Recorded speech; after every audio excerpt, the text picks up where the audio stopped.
Masterizer. Sanibona ku-part 97 la esiqala khona u-Edward wayerekhodi uKelly benolushini ngesikhathi ulushini ethethe u-Edward ethi akamnikeze leyo phone. Wathi u-Edward angifuni ifoni yami. Wathi ulushini yazi ukuthi ngingayithatha leyo phone. Wathi u-Edward uzothi uyayithatha ifoni yami kanti ine-password yami engeke ngize ngikutshele yona. Wafika uluwethi umphuca yona u-Edi. U-Edi wayivela wayifake e-andeni ethi awusongeza-ke before uyibambe kufanele uqale ungibambe amasi. Ethi kodwa noma ungayithola sazi ukuthi uzoyithatha i-password ngoba le video iya straight to uNatalie. Wathi uKelly lushini kunganjani siqale simtshele thina uNatalie. Wathi u-Edward kuzonisiza apho ukutshela uNatalie ngoba uma nje ngiyoyi-editha nje ufuna umkhombise ngathi nina benenza nakanje. Wathi uKelly wena Edward uyisilima. Wathi u-Edward vele ngiyisilima ngiyazazi. Wathi u-Edi wena Kelly wama ngaphandle ucansi uyaphi. Wahleka uKelly wathi ngiya ekhaya. Emva kwayo yonke le mizamo yakho yokuntshontsha iy'thombe uhlulekile. Wathi de u-Edward ethi yenzeka kanjani leyo nto. Wathi uKelly ngoba le ngqondo yakho kaSathane uNkulunkulu vele wayigudluza eceleni wangivulela iy'ndlela. Wathi u-Edward wazini wena ngoNkulunkulu wabulala indoda. Wahamba uKelly hamba ethi kodwa ngi-free. Ngesikhathi esehamba uKelly nolushini wathi u-Edward kodwa uNatalie usazoyibuka kahle i-romance yenu ngoba ngisazoyi-edit. Sebehambile u-Edward wakhipha ifoni la eyifake khona wafona esefonela umngani wakhe lo wezamakhompyutha. Wamtshela ukuthi mngani wami khona ividiyo engizokusendela yona engifuna uyi-edit. Wayesenda u-Edward leyo vidiyo uthe eseqeda ukuyisenda kwafika uLarry. uLarry watshela u-Edward ukuthi buyisa le mali oyithathile. Wathi u-Edward angaze ngithathe imali yakho wena ngikwazi ukuthi ukhuluma ngani. Wathi uLarry ungenza isilimo wena ungitshela ukuthi awekho ama-photocopy alezi y'thombe kodwa ufika nayo. Ngiyawufuna leyo 50,000 and umuntu oyingozi kabi. Ngikunikeza 24 hours ukuthi ubuyise leyo 50,000. Wathi u-Edward ngifuna ukukutshela loud and clear ukuthi akho mali ozoyithola la. Wathi uLarry ngiyakukhuza Edward. Wathi u-Edward nami ngizokuphindela ngithi akho mali ozoyithola. Wathi uma ungitshela ukuthi umuntu oyingozi leyo mali mlethela lowo muntu oyingozi naye ngizomtshela ukuthi akho mali azoyithola. Wathi uLarry yazi ukuthi Edward uyibizela umngcwabo. Wathi u-Edward uzoyitshela ukuthi umngcwabo wami kanti kuzoba umngcwabo wakho nabangani bakho labo ukuthi ba-powerful. uLarry wakhipha ifoni wathi ucabanga ukuthi ngiyadlala wena wafona uLarry. Wathi uLarry awuphuthuma uze ofisini lami kumayelana naleyo ya 50,000. Le ndoda igoloza nayo le mali ithi ngeke siyithole. Uthe seqede ngaleyo phone call uLarry. Wathi u-Edward manje ucansi uma ufona kanjalo kuzongenza ngisabe yini angisabi muntu mina. Wathi uLarry ucansi ngiyadlala wena Edward. U-Edward wathi sisala kanjalo wahamba washiya uLarry. uThonya benoBennett ngesikhathi beqeda ukudla. uBennett encoma unkosikazi wakhe ukuthi ukudla kumnandi akuphekile. uThonya wayebhizi ebuka ngaphandle bona uRandall wabuza kuBennett ukuthi kanti le ndoda yenzani. Ihlala ekhaya usuku lonke ayisebenzi. Wathi uBennett nami angimazi ngihlezi ngimbona ekhaya. Wathi uBennett esakuhlupha le ndoda kamakhelwane waphika uThonya wathi cha. Wathi uThonya wayengasangihluphi le ndoda wenzani Bennett. Wathi uBennett sengicabanga ukubuyela emsebenzini ngizobuye ngikubona. uThonya watshela umkhwenyana wakhe ukuthi ahambe kahle uzomkhumbula. Wathi uBennett kuThonya uzombona ngo-5 mayeseshayisile emsebenzini. Eqhubeka uBennett ethi make kwangena umuntu ngaloyo mnyango ungazise ungitshele. Wathi uThonya kade wangifuna wenza izinto ezizofaka enkingeni. Wathi uBennett no ngifunela nje ukwazi nokuthi uthi khona into engizoyenza. Wathi uThonya kodwa baby ngiyakwazi indlela ocasuka ngayo. Wathi uBennett ngiyakuthembisa ngeke ngenzele utho olwrong. Wathi uThonya okay ngizokutshela wavalelisa uBennett ngesikhathi seyophuma ngomnyango. Wathi sewungena emotweni yakho uBennett uRandall wambiza wathi ucela ukukhuluma naye kancane. Weza uBennett. Wathi uBennett ungibizela ukuthi sikhulume ngani. Wathi uRandall no ngifuna ukukutshela ukuthi ngiyaxolisa about ukukhuluma ngonkosikazi wakho. Ngifuna ukukutshela ukuthi ngaba wrong ngeke kuphinde kwenzeke. Wathi uBennett okay ngiyabonga mawuxolisa. Wathi uRandall endlini yami kwafe kwaphahlazwa izinto. Ngabe ukhona umuntu owakwambona ungena endlini yami njengoba sekwabulawa ngisho ifurniture yami. Wathi uBennett angikwazi uqonda ukuthini. Wathi uRandall ngiqonda ukuthi akekho yini umuntu owakwambona engena endlini yami na. Wathi uBennett cha akaze ngibone umuntu. Wathi uRandall kwenziwa yini ngakuthusi lento futhi ngakuphathi kabi. Wathi uBennett uqonda ukuthini. Wathi uRandall no usanda kufika la usanda kuthenga umuzi kumele ngabe uyethuka nawe ukuthi labantu abavandalaza umuzi wami bangafika nasemzini wakho. Wathi uBennett ya nami kuyangithusa lokho. Wasethi wena uyanini emsebenzini. Wathi uRandall ngiye emsebenzini mangithanda. Wathi uRandall ngibuzelani lokho. Wathi uBennett ngibuzela ukuthi nami ngikuqalazela umuzi wakho uma ungekho njengomakhelwane. Wathi uRandall khululeka sikho isidingo salokho ngoba ngihleze ngila emzini wami njalo. Wathi uBennett pho bawuvandalize kanjani umuzi wakho uma uhlezi njalo ukhona emzini wakho. Wathi uRandall ngathi sengizohluleka ukubekezelela into oyikhulumayo. Wathi uBennett okani nawe uyakwazi ukubekezela. Wathi uRandall yazi ngingakwazi ukusiza unkosikazi wakho. Wathi uBennett uzomsizaphi ngoba ngathi ungakhulumi naye. Wathi uRandall phela bengizokhuluma naye ngoba ngifuna ukumsiza. Wathi uBennett sesibuyela back emuva manje kulento ngoba athi uqeda ukuxolisa manje uthi ngeke usakhuluma naye. Wathi uRandall uzobuya ngesikhathi seni emsebenzini. Wathi uBennett Mr Holmes ingathi nami sengizokhathalela nonsense yakho. Ungangiboni ngihleka kanje mina ngingaba inkinga ongeke uzuyimela futhi ngiyamvikela umuntu engimthandayo. Wathi uRandall ngabe iyona ndlela yokukhuluma kumuntu oyisicishamlilo le. Wavuma uBennett wathi ya umuntu oyisicishamlilo umlilo kodwa ubuye ebusosheni. Wasuka lapho uBennett wahamba eseqonde emotweni yakhe. Mase Cowboy Bar iphare lo-Alex laselidla amakinati seliphethwe ibhabhalazi ukutshwala sebudamukile ekhanda. Wafika ubarman uJohn ngesikhathi ebuza ukuthi bekubani mngani wakho umuntu omnyama. Wathi u-Alex hhayi omunye umuntu njengamele azayixake ngayo ngoba umuntu owumakhelwane wakhe. Wathi uJohn ngicela wenze sure ukuthi umakhelwane wakhe akabuyi la. Wathi u-Alex especially ngoba usumkhombe ngesibhamu khululeka angeke asabuya la. Wathi u-Alex ngeke akwazi nokuhlalela ukudla amakinati ucela ukuthi uJohn amthelele enye ishot. Wathi uJohn ngeke manje awusabudinga utshwala phuza nalo ikhofi ngesikhathi emnikeze ikhofi. Wathi u-Alex usungiphuzisa ikhofi manje ungiphuziselani ikhofi. Wathi uJohn umqondo wakho kufanele ukuthi ubuya sober kancane ngoba ngifuna ukuthi ugule embhedeni wami masasiyolala. Wathi u-Alex kuJohn kuba uyazi-ke bese ngivalelwe endlini iminyaka ngidlala indawo yokuba umama. Ethi kanti ngabuya ngiyeka nje-ke ngiyithi ukukhululeka ngoba sengithola i-freedom. Ethi leli khofi ongiphuzisa lona yilowo mama, mina ngifuna ukuphuza utshwala ngidanse ngiyocula i-karaoke lapha kwi-jukebox dansela iy'ngoma ze-country music. Wathi uJohn kodwa lokho uzokwenza uma ngabe uphuze ikhofi khona umqondo uzothi ukuba clear kancane. Wathi besakhuluma babona kuqhamuka u-Esperanza noSteven. Wathi uJohn kubuke kungathi nabo abanye abangani bakho sebebuya. Wasukuma uJohn wathi ngikushiye nabangani bakho. Ngesikhathi u-Alex ememeza u-Esperanza ethi ubuyile usuzogibela inkomo ngithi. Waphika u-Esperanza ukuthi cha kazile ukuzogibela inkomo. uSteven wabashiya ngenkathi etshela u-Alex ukuthi wenza kahle aphuze ikhofi. Wathi yena usaye ebha ngenkathi eshiwe u-Esperanza no-Alex. Wafika uSteven kubarman ngesikhathi ubarman embuza ukuthi uzophuza ini. Wathi uSteven no akezokuphuza ngoba usesemsebenzini ulinde umngani. Wathi ubarman ngeke ukwazi ukuhlala la ungaphuzi kungcono uyomlinda ngaphandle lowo mngani wakho. uSteven waveza ibheji lamaphoyisa wathi uyangixosha la ebha. uJohn wabona ukuthi iphoyisa uSteven waxolisa wathi akakhululeka ahlala. U-Esperanza wayitshela u-Alex ukuthi njengoba usibona senoSteven sizolanda wena. Wathi u-Alex no angiyindawo mina Esperanza. Wathi u-Alex angisayifuni leya mpilo mina Esperanza sengifuna ukukhululeka manje. Wathi u-Esperanza kodwa kufanele wazi izinto ezenzakalayo ngoba nengane yakho kade sibizele i-ambulance. Ngoba uBradley beyitshela ukuthi le ngane yakho encane ayiphefumuli kanti uMarcel bekade esendlini yakho bekade ilalise ngesisu. Wathi u-Alex kanti siyisilima ngempela lesifebe. Wathi u-Esperanza akhohlwa isifebe esiyisilima wena usafuni nokwazi ukuthi ingane yakho injani. U-Esperanza ekhombisa u-Alex efone ethi nayi ingane engikhuluma ngayo. Ethi awusafuni nokwazi nje ukuthi injani ngoba phela iy'ngane zakho ziyakudinga Alex ekhaya. Wathi u-Alex azingidingi iy'ngane zami mina zidinga uBradley, zideserva umzali ongcono kunami uBradley. Wathi u-Esperanza sivelaphi yonke le nkulumo yakho Alex? Ngabe ususaba ukuthi usuvele ubala ngenxa yale dating site yakho ya-online? Wathi u-Alex akukona lokho Esperanza akunandaba naleyo nto mina. Into engiyifunayo angisayifuni leya mpilo endala sengifuna impilo yokukhululeka manje. Ethi u-Alex kwenziwa yini lento ingangeni ekhanda lakho Esperanza kade ngikuphindela yona. Wathi u-Esperanza uqonda ukuthi uzoshiya loya muzi wakho ubuye uzohlala la upstairs nale ndoda edayisa la ebha ongayazi ngisho ukuyazi oqale nokuyazi namhlanje. Wavuma u-Alex wathi u-Esperanza Alex ngisacela okungcono uzochazela iy'ngane zakho ukuthi uhambeleni. Wathi u-Alex ukhona uBradley uzoyichazela leyo nto. Wathi u-Esperanza uBradley akuyena yedwa umzali ngeke ngikushiye la Alex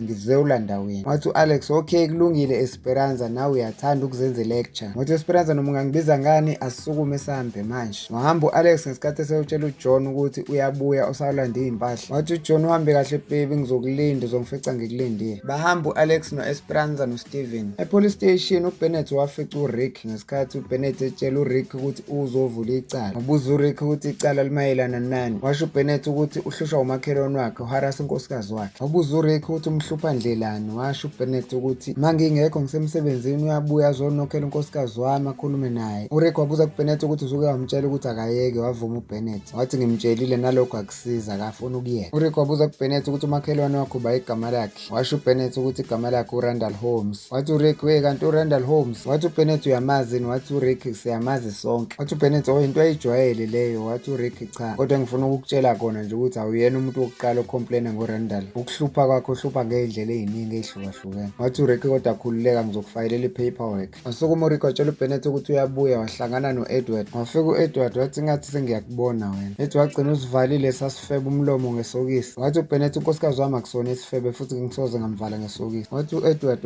nawe ngomunye walawo madoda avikele iy'febe zazo noma ihlanye. Nalesi sakho uyasikhulumela kodwa sihlanyela abantu baseMexini sibabangela umsindo sihayiza. Wathi u-Edward uzokwenzani la? Wathi uBennett ngizovula icala. Ngesikhathi sekubuya noRick uyedwa wabuza kuRick ukuthi le ndoda izovulela bayicala. Washo uRick ukuthi uzovulela uRandall Holmes. Wathi u-Edward hayi ngoba ububhizi ngale ngemuva Rick khululeka ngizoqhubeka nalo icala lalo mfowethu. Wathi uRick ku-Ed uzoqhubeka. Wathi u-Edward khululeka Rick ngizoqhubeka uzoqhubeka nale fayile yale ndoda. Ungahamba uyoqhubeka ngale ngemuva. Wabonga uRick wahamba eshiya u-Edward. Uthe esafaka information yakho uBennett kwifayile wathi u-Edward ungabe usaqhubeka nokubhala lapho. Wathi uBennett ngizoyekelani ngoba kuwumthetho ukuthi ngigcwalisele. Wathi u-Edward ungayigcwalisi i-paperwork, mina ngizokunikeza isibhamu ufike umsakaze ekhanda uRandall. Wathi uBennett ngiyacabanga ukuthi ngize kwi-police station wrong la, ngcono ngiyiyeke kwalento. Wathi u-Edward no, lalela mina ngizokunikeza isibhamu, lesi sibhamu asina serial number, uzofika udubule ngaso uRandall ekhanda. Mawusombulele futhi ungakhathazeki ngesidumbu ngizokusiza. Wathi uBennett ngathi bengiyimoshela isikhathi sami ngokuza la, salani kanje angisalidingi usizo lwenu. Waphuma wahamba uBennett. Esehambile uBennett wakhuluma yedwa u-Edward wathi lesilima ngesinika usizo olulula kanje asilifuni usizo lwami. Ummeli we-public defender uCarl wafika e-ofisini kaLarry njengoba wayebizwe uLarry. Ngesikhathi uLarry ebingelela uCarl emukele emhlalisa phansi, uLarry watshela uCarl ukuthi le nkampani yabo yamamili idinga umuntu ofana naye uCarl. uCarl ebuza ukuthi ngempela wavuma uLarry. Wathi uLarry ngithi uyayazi le nkampani yabamili. Wavuma uCarl wathi ikhampani yabamili ayihloniphayo inkulu. uLarry wabuza kuCarl ukuthi akaze abe naso isifiso sokuzosebenzela la. Wavuma uCarl ukuthi kuhlezi njalo kuyisifiso sakhe ukuthi ajoyine ikhampani nabamili abakhulu njengalabo ngoba yena ummeli wamahhala kahulumeni public defender. uLarry wabuza kuCarl ukuthi angakuthanda ukuzosebenzela le firm. Wavuma uCarl ukuthi angakujabulela kakhulu. Wasethi uLarry ukuthi naye uthande indlela ahandlishe ngayo leya case kaKelly. Wabonga uCarl kuLarry. uLarry wasebuza kuCarl ukuthi uyenze kanjani lento ngoba manje akamtsheli leyo mfihlo yakhe angamsebenzela la. uCarl watshela uLarry ukuthi uyayibona le ngqondo amzela ngayo kodwa yena ngeke azamtshele lezo zinto ezikanjalo ngoba futhi uLarry urepresenta i-opponent kaCarl, so zikhona ezinye izinto angeke azakwazi ukuthi amtshele zona. Wathi uLarry, Carl lento izokuvulela amathuba ngoba ngikufuna ethimini yami, angifuni ukuthi ngibe against wena njengesitha sami. Singathanda nathi kwikhampani yethu ukuba nommeli osemncane ohlakaniphe njengawe. Athi isona sizathu-ke lesi Carl ekufanele ukwazi ukuthi umtshele ngaso ngoba isona sizathu esizovulela wena amathuba ukuthi uthole umsebenzi ngoba leyo nto Carl izoba imfihlo yethu phakathi kwami nawe. uCarl watshela uLarry ukuthi ngebhadi ngeke ngikwazi ukukutshela yonke leyo nto. uLarry watshela uCarl ukuthi yazi uma ungangitshela ukuthi wathathe lawo ama-photocopy ey'thombe zikaKelly Isaacs nalawo amantombazana asesontweni, ngingakonela ikusasa lakho kwezobummeli ungaphinde uqashwe ngoba kuzobe sekuphele inyanga i-reputation yakho. Angithi angazi ukuthi ngummeli ophezulu kanjani. Wavuma uCarl ukuthi ngiyakwazi futhi ummeli ohlonishwayo. Wathi uLarry yini-ke ezongivimba ukuthi mina ngiqede inyanga ikusasa lakho? Wathi uCarl into ekuzokuvimba lapho ukuthi angiyenzanga into engekho emthethweni, yonke into engiyenzile ecaleni likaKelly Isaacs ngiyilandele ngokomthetho. uCarl wasukuma wathi futhi sengiqedile ukukhuluma nawe sengiyahamba manje. Wathi uLarry uma ungakungishiye ngisakhuluma nawe uphume ngaloya mnyango ngiyakutshela Carl ngeke uphinde ube nekusasa kwezokuba ummeli. Wathi uCarl ngiyaphuma ngiyahamba mina sengiyobona kwenzeka lokho. uThonya wayephuma ehambe olahla uplastic kadoti emgqomeni ngesikhathi uRandall emngaphandle. uRandall wamemeza uThonya wathi uThonya msukukhuluma nami. Wahamba uThonya wayongena endlini. Wathi uRandall okay ngeke ngisakhuluma nawe. Uthe sengenile endlini uThonya uRandall wahamba waya emgqomeni kaThonya eyobheka lo doti akade ulahla emgqomeni. Wakhipha leli can lale spray uBennett ayivandalize ngayo umuzi kaRandall ngesikhathi eyispray painter. uRandall wathatha leyo can yespray esidala wagijima wahamba nayo endlini yakhe. Wafika endlini yakhe waya la uBennett akade spray khona emzini wakhe. Wafika wamesha leyo khala wapende wathola ukuthi isona le spray. Wasuka lapho esebona ukuthi le spray wahamba sesheshe semzini kaThonya. Wafika nokho emnyango wathi uThonya ngithe suka endlini yami otherwise ngizovele ngescream mina. Wathi uRandall yazi ukuthi lamaphilisi owadlayo ngeke uzukhulelwe ngawo uma uwadla. Wathi uThonya kuhlanganaphi nawe leyo nto? Wathi uRandall ukuthi lo mkhwenyana wakho okuvuyekela kanje ngiyazi ukuthi ngeke uzomithela ingane ngoba ufike nale spray paint okade usilahla emgqonyweni wafika wasivandalize ngaso umuzi wami, wena uthi awukazi ubone umuntu ngena emzini wami. Wathi uThonya ngikutshelile ukuthi ngizoscream, wavele wascream uThonya wakhala kakhulu. uNatalie weza umuntu oscreamayo wahamba wayolunguza. Wathi sebona ngewindi ukuthi uThonya lo screamayo wahamba uNatalie sewuphuma ngomnyango. Nakwamakhelwane nayo Masi weza umuntu oscreamayo wathi uyolunguza naye wabona ukuthi uThonya. Wafika uNatalie wathethisa uRandall wathi wamfunani lo muntu osifazane. Wathi uRandall wena uhlanganiswe yini naloya muntu osifazane? Wathi uNatalie ngikukhuza okugcina Randall ukuthi ehlukane naloya muntu osifazane. Wathi uRandall mawusungitshelile okugcina uzongenzani after that? Wathi uNatalie uhlanya ngempela wena lokho serious futhi awuthi ngitshele lo mkhonyane wakhe lo muntu osifazane ukuthi uyamhlukumeza. Wathi uRandall usalindeni ungamfoneli, mfonele manje. uNatalie wavela wacasuka wathi uyabheka phansi wafica enye induku yesihlahla esinqamukile wabhonya ngayo uRandall.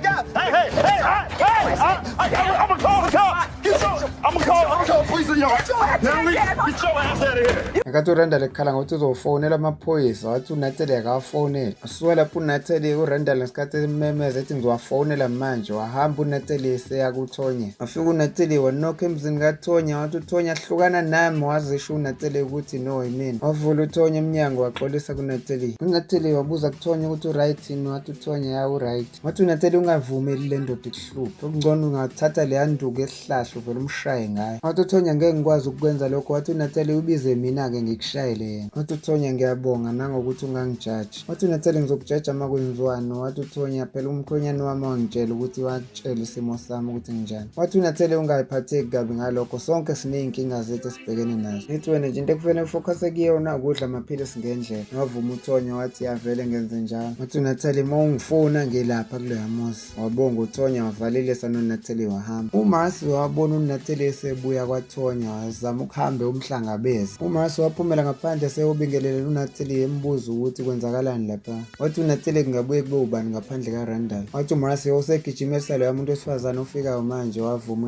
uNatali wabuza kuMarcy ukuthi wena usuwenzani ekulalisa ingane ngesisu wathi uMarcy nami ngitshele uBradley bengingazi bengenze ngiyilimaze leya ngane wasethi uNatali okay ngiyazi uMarcy ukuthi ngeke uzuyilimaze but makukhona something oyidingayo about ingane ungibize wathi uMarcy mawuceba Alex ngeke sabuya wathi uNatali noma ngingazi ukuthi usazobuya no-Alex kodwa amathuba mancane wavalelisa uMarcy sewungena endlini noNatali sehambe yakwakhe wangena uMarcy ngesikhathi efica uBradley ngaphakathi uBradley ebuza ukuthi ubalo umuntu okade ekhala wathi uMarcy bekukhala lo makhelwane ofika uharasa uRandall wathi uBradley kanti yini inkinga kaRandall besakhuluma uMarcy noBradley kwangena uAlex oyidakiwe wahamba noEsperanza noSteven ngesikhathi uBradley ebuza ukuthi uphuma phi na-Alex wathi uAlex ngiphuma out bengiyodla iFreedom wabuye wazohlala phansi uAlex ngesikhathi etshela uBradley ukuthi uze la ukuzothatha izimpahla zakhe bese yahamba wathi uEsperanza Bradley uzosala sekhuluma naney'ngane futhi ukuthi uhambelani wathi uAlex kulungile Esperanza ngizosala sengikhuluma ney'ngane wathi uBradley ngendlela udakwe ngayo nokutshwala ngimela wathi uAlex ngenuka utshwala nesex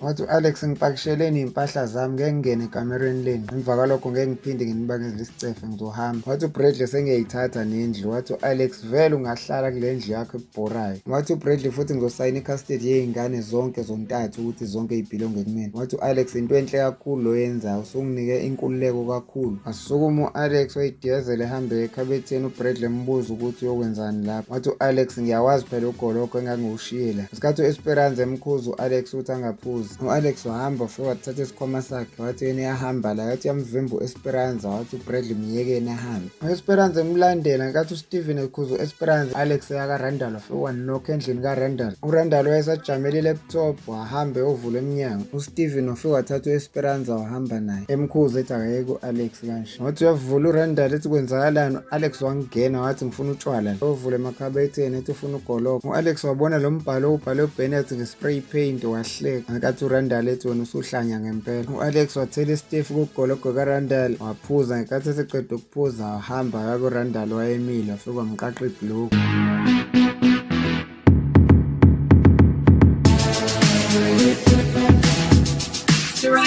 kwaNatali u-Edward wangena emnyango uNatali wathatha ummese ethi ukhombe ngawo u-Edward uNatali ebuza ku-Edward ukuthi watshela ubathi kungenwa kunganokhiwe wathi u-Edward umnyango ubungakhiwe wathi uNatali wena ngathi usuphanjanelwa ingqondo wathi u-Edi kade ngaphanjanelwa ingqondo wathi uNatali yini okwenza vele ungena emzini womuntu onganokhile wathi u-Edward ukuthi ngumlungu What the hell makes you think you can just walk into somebody's house? I'm white. Mother. wathi u-Eda usifundi namanje sifundo uNatali awukhumbula ukuthi wakwangikhomba ngommese ngakuchoka ngetaser wathi uNatali wathi ngifonele uLushini ngenkathi u-Edward esekhipha ifoni yakhe naye ethi u-Edward ngaphambi ukuthi ufonele lo uLushini wakho qala umbone ukuthi benzani benoKelly Isaacs I'm not playing Got with you. something for you to look at. I'm not playing with you. Look. siyayibeka lapha namhlanje ungaphuthelwa episode elandela iso-uploada kungekudala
Thank you for watching Steriza TV, and please don't forget to like, subscribe and hit the notification bell for more videos like this.